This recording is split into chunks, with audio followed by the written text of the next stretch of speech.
Why do you feel anxious for no reason? Some mornings you wake up and everything is fine. No deadlines, no bad news, no reason to be afraid. But there's something in your chest pulling tight. Quiet, slow, like an invisible hand pressing into your sternum from the inside. You look around. Nothing's there. You take a breath. Still there. Your body is vibrating at a frequency your mind can't reach, can't name, can't shut off. You've told yourself you're weak, too sensitive, that you're making problems out of nothing. But today, I'm going to tell you something that maybe no one has ever told you before. What you're feeling isn't a disorder, it isn't a flaw. It's evidence that your brain is running a program that millions of years of evolution hardwired into it, and that ancient civilizations recognized long before neuroscience had a name for it. Stay until part 5, because I'm going to reveal what your brain actually does at 3 in the morning. And once you hear it, you will never look at your sleepless nights the same way again. Let's start with what scientists call the prediction machine. Your brain doesn't passively receive reality like a camera recording whatever's in front of it. According to predictive processing theory developed by neuroscientist Carl Friston and increasingly embraced by modern neuroscience, your brain is constantly generating predictions about what's about to happen, then comparing those predictions against the actual sensory signals coming in from the world. When there's a mismatch between the prediction and reality, what scientists call a prediction error, your brain immediately fires off a warning signal. Anxiety with no apparent cause, in this sense, is what happens when your brain is running too many negative predictions with not enough real-world data to cancel them out. Your brain is worrying on your behalf before you even know what you're worried about. The real question isn't why your brain does this. The question is, when did it learn to? The part of your brain most responsible for anxiety is the amygdala, an almond-shaped structure buried deep in the limbic system, built millions of years before humans were anything more than prey animals on the African savanna. The amygdala cannot tell the difference between a leopard chasing you and a work email sitting in your inbox. To it, a threat is a threat, and its response is always the same. Activate the HPA axis, hypothalamic pituitary adrenal, flooding your bloodstream with cortisol and adrenaline, pushing your entire body into fight or flight. The irony is that in the modern world, the leopard is almost gone, but your amygdala is still running like it never left, and it's sharper than ever. Because your modern brain can imagine the leopard without ever needing to see one. The ancient Greeks had a word for this feeling, deimos, a terror without a specific shape. Different from phobos, which is fear with a clear target, deimos is the kind of dread that haunts you like a shadow with no light source. In Greek mythology, Deimos was the god who always stood behind soldiers in battle, never appearing, but always there. Thousands of years have passed, and you're still carrying Deimos with you every single day without knowing his name. But that's not the whole story, because if free-floating anxiety were only about the amygdala and evolution, everyone would experience it in the same way and at the same intensity. Clearly, that's not the case. Some people wake up calm. Others wake up and immediately feel like something is about to go wrong, without knowing what. That difference doesn't live in the mind, it lives in the body. More specifically, in your nervous system, which stores memories not as language, but as sensation. Bessel van der Kolk, the Dutch psychiatrist who spent decades researching psychological trauma, demonstrated that the body holds on to what the mind tries to forget. What he described isn't metaphor, it's real biology. When you go through something stressful or painful, large or small, your autonomic nervous system doesn't encode it as a verbal memory. It encodes it as a pattern of physical activation, elevated heart rate, tightened muscles, shallower breath. And over time, that pattern becomes your body's default setting, the state it automatically returns to, even when nothing in your external life is wrong. This is why you can feel anxious without knowing why. Not because there's no reason, but because the reason is stored somewhere deeper than language, deeper than consciousness, in your muscle tissue, in your breathing patterns, in reflexes you can't consciously control. Neuroscientist Stephen Porges, who developed polyvagal theory, explains that the human nervous system has 3 evolved states. The social safety state, regulated by the ventral vagal nerve, the fight or flight state, regulated by the sympathetic system, and the freeze state, regulated by the dorsal vagal nerve. When your nervous system has learned through past experiences, especially in childhood, that the world is not safe, it defaults to the second or third state. Even when your current life is completely stable, your body is afraid of something from the past. And because it has no other way to express that, it translates it into anxiety in the present, with no clear reason attached. Tibetan Buddhism has a concept called body karma, not quite the same as the popular meaning of karma, but pointing to patterns of reaction that become so deeply impressed into the nervous system through repetition that they run automatically. Tibetan teachers say that meditation practice isn't about escaping the body, it's about inhabiting it more fully so that the nervous system can learn safety from the inside, rather than searching for reassurance from the outside. This isn't mystical theory, this is exactly what modern neuroscience is now confirming with measurable data. Your body is a journal you've never read, and your unexplained anxiety is how it's been trying to talk to you. If you're watching this video, hit subscribe right now, because what we're about to go into in the next 3 parts, the neuroscience of intuition, collective anxiety, and what your brain does at 3 in the morning, is something most people will never hear. Now let me offer a possibility that a lot of people will find hard to believe, but which has a more solid scientific foundation than you might think. What if some of your inexplicable anxiety isn't actually inexplicable? What if it's a signal completely real, carrying genuine information, but coming from a source your conscious mind doesn't have direct access to? At the HeartMath Institute in California, researchers measured participants' physiological responses before showing them emotionally intense images. What they found couldn't be easily explained by ordinary logic. Participants' heart rate and heart rate variability began to shift an average of 4 to 5 seconds before the images appeared, a phenomenon they called pre-stimulus response. The body was reacting to something the mind didn't yet know was coming. This isn't spirituality. This is measurable physiological data. And it raises a question that science is still working to answer. Does our nervous system process information through pathways that consciousness never gets to see? According to cognitive neuroscience, the answer is yes. Your central nervous system processes an estimated 11 million bits of information per second from your environment. Your conscious mind, by comparison, handles about 40 to 50 bits. That means more than 99.99% of what your nervous system knows about the world never reaches awareness.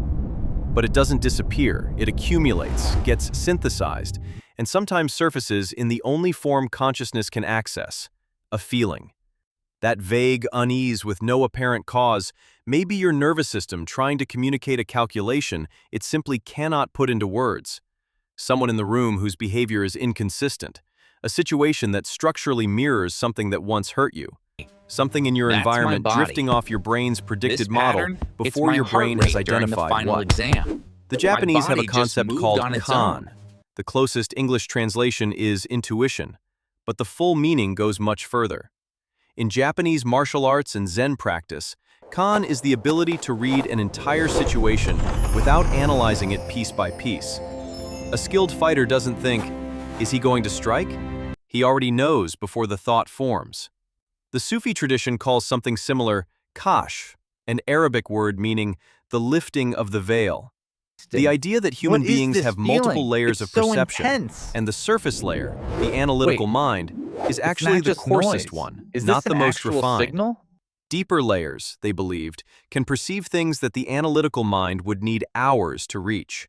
So the next time you feel unsettled without knowing why, try asking not, why am I anxious, but what is my nervous system trying to tell me? That's a completely different question, and it opens a completely different door.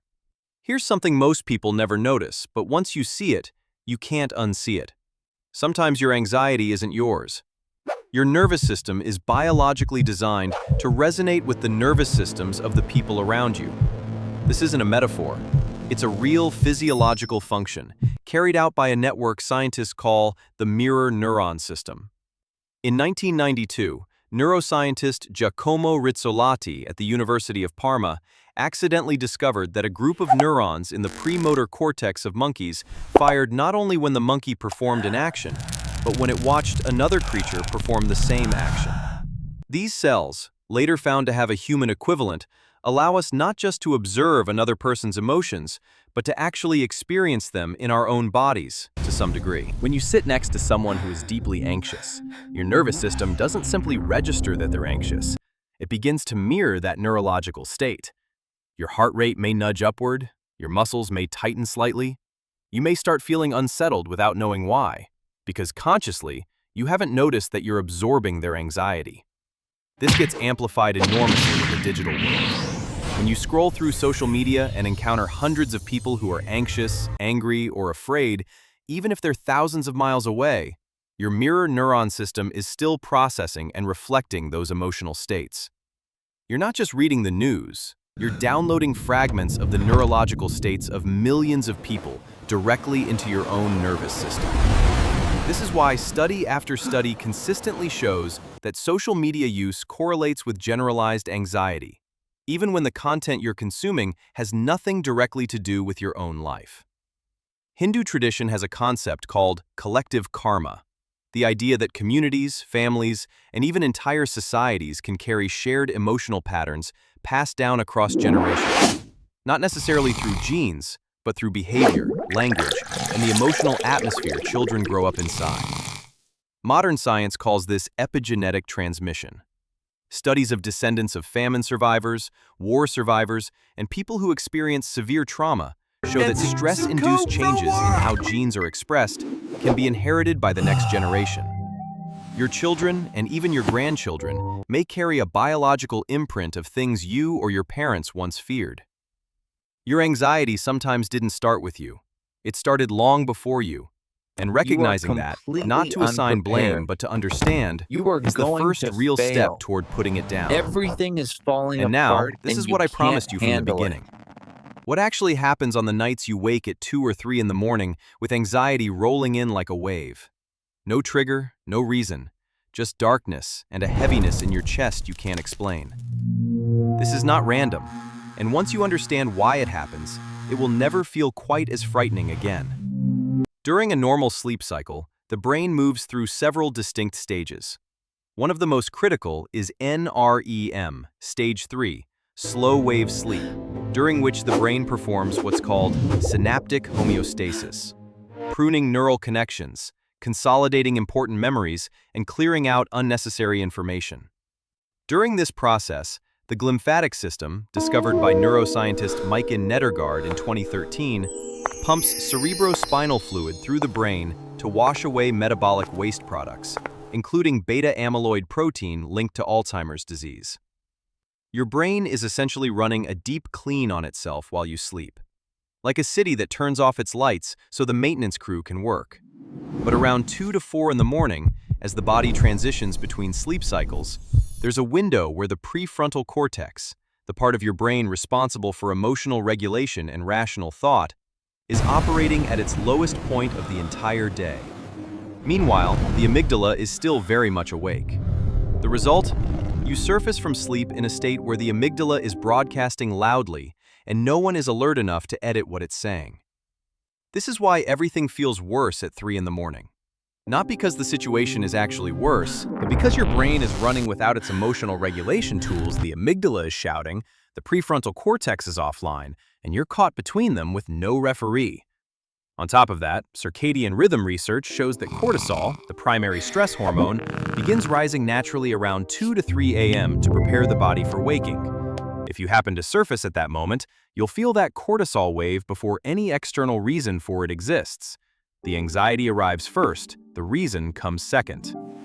Your brain is simply trying to find an explanation for what it's already feeling in the body. The ancient Egyptians believed that the middle of the night was when the veil between the visible world and the invisible world was at its thinnest. They called it duat, the in-between realm where the soul was in the middle of its journey toward rebirth. To them, this wasn't a time to fear, it was a time to listen for voices that the daytime drowned out. The Japanese Zen tradition practiced walking meditation specifically in the hours before dawn, when the mind sits in a half-waking state. Because Zen masters believed this was when the mind is unguarded, when the ordinary defenses of the ego are thinnest. And remarkably, neuroscience confirms this in its own language.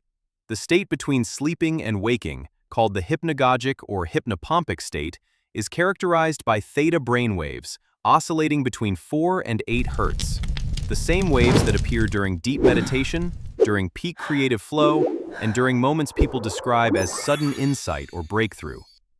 At 3 in the morning, while you're lying there feeling anxious, your brain is actually in one of its most interesting and active states. It just lacks the context to understand what's happening to it. I promised you at the start that once you understood all of this, you'd never see your anxiety the same way again. Now you have the full picture. Unexplained anxiety is not weakness. It is not illness. It is not an overactive imagination.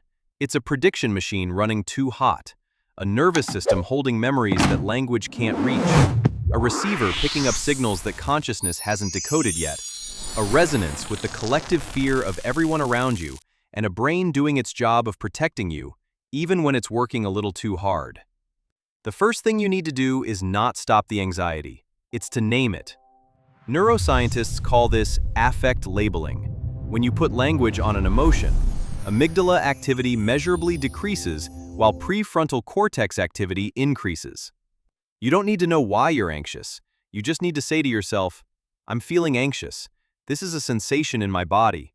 It is not the truth about my future. It all makes sense Then breathe. now. Not normally, I can but see deliberately the whole slow, picture. with your exhale longer than your inhale. Science calls this resonance breathing, and it activates the vagus nerve, pulling the autonomic nervous system out of fight or flight and back towards safety and connection. The people of ancient India called it pranayama and practiced it for thousands of years before science had a name for what it was doing. But the most important thing of all is to stop fighting the anxiety. The paradox in neuroscience is that resistance and fear of anxiety actually amplifies the anxiety signal because you're stacking one layer of danger on top of another. When you can look at your anxiety and think, this is my nervous system trying to protect me. I appreciate that, but I am safe. That thought begins to teach your nervous system something new. This is what Vipassana meditation calls equanimity. Not indifference, but the ability to witness a feeling without being swept away by it. Not fighting it, not amplifying it, just seeing it clearly. And inside that clear seeing, there's a small space between the sensation and your response to it. That space is freedom. Your nervous system can relearn. The brain has neuroplasticity, the capacity to form new connections and weaken old ones, even in adults. It doesn't happen overnight, but it starts with this. The first time you look at your anxiety not with fear, but with genuine curiosity.